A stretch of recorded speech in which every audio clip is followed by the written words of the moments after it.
And setting up a full data governance and context intelligence framework sounds like a massive weekend project, right? Well, I'm going to show you how to install and run Egeria workspaces, our Quickstart environment, in under 2 minutes.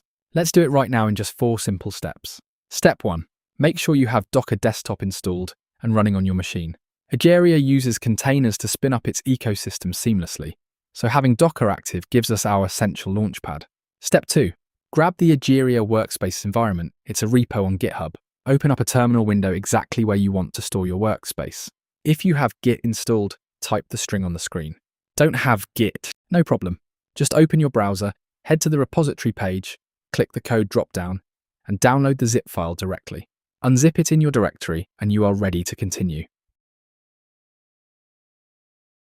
Step 3. Launch the environment.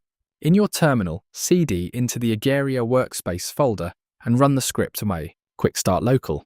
Now take a nice stretch break or grab a beverage while we automatically pull the images and handle the heavy lifting.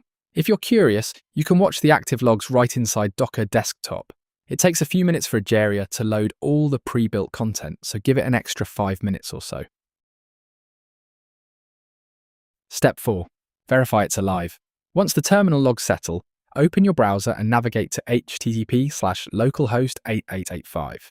Your Egeria portal is officially running. Choose a persona and start exploring. If this quick start was useful, head over to GitHub and drop a star on the Egeria Workspaces repository. And if you're feeling generous, please also star Egeria and Egeria Python. Have questions or want to share feedback? Join the community conversation on the LFAI and Data Slack workspace in the Egeria discussion channel. Happy exploring!